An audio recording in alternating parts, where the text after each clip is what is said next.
نحمده ونصلي على رسوله الكريم أما بعد فأعوذ بالله من الشيطان الرجيم بسم الله الرحمن الرحيم وقل جاء الحق وزهق الباطل إن الباطل كان زهوقا وقال النبي صلى الله عليه وآله وسلم العلماء من ورثة الأنبياء صدق الله العظيم.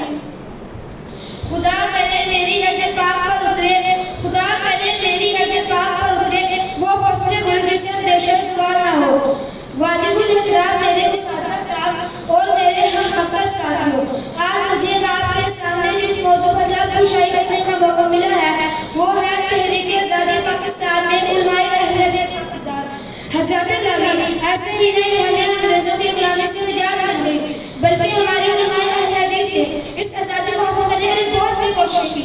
اس آزادی کو حاصل کرنے کے لیے انہوں نے اپنی جانیں قربان کر دی، اپنے بچوں کو ذبح کروا دیا اور اپنے والوں کو چھوڑ دیا. حضرات، یہی تھے ہمارے علماء اہل حدیث جو ممبر و محراب کے وارث بنے. اگر ان کے ابتداء و تحریک اور قیام پاکستان سے الگ کر دیا جائے تو ہماری تحریک ادھوری اور نامکمل ہوگی.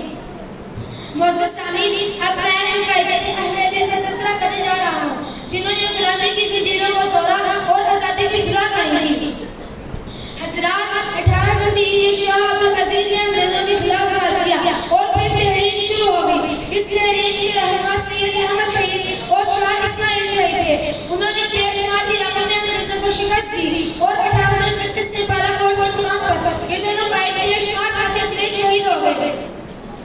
حضرت عزیز وقار، جب تحریک پاکستان کی طرف میں نے نظر دوڑائی تو مجھے قائد اعظم کے ساتھ مولانا داؤد بصری اور مولانا ابراہیم میر سیادت جیسے علماء کھڑے نظر آتے ہیں.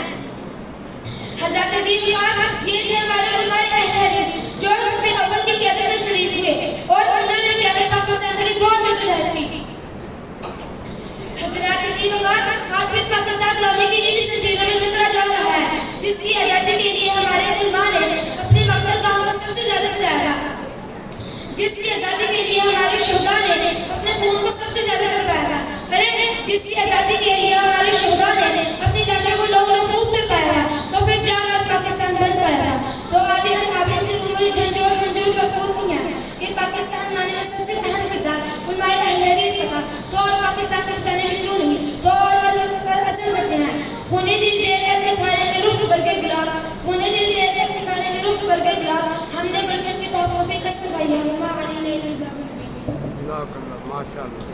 تقریر کے لیے دعوت احمد رشید بھائی کو. ان کا موضوع وحدت کی عظمت. احمد راشد بھائی.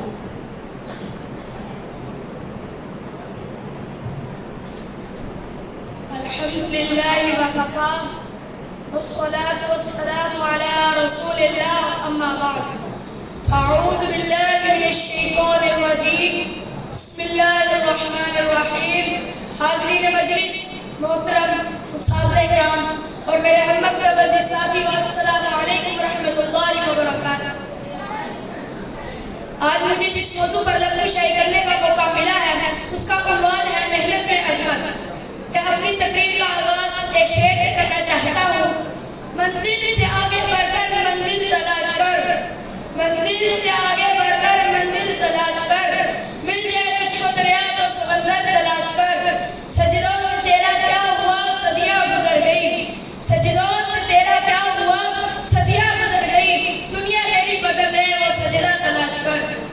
جناب صدر، محنت میں وہ طاقت ہے جو ناممکن کو ممکن بنا دیتی ہے. اللہ تعالیٰ نے قرآن میں ارشاد فرمایا وَأَلَّيْسَ لِلْإِنسَانِ إِلَّا مَا سَعَىٰ. انسان کے لیے وہی کچھ ہے جو وہ کوشش کرتا ہے. یہ آیت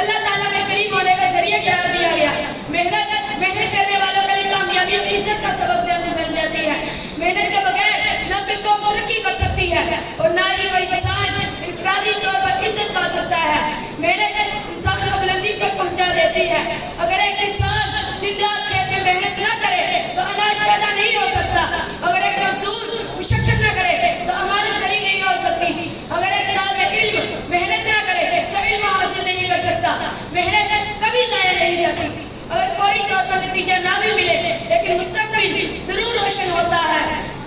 دنیا کے بڑے بڑے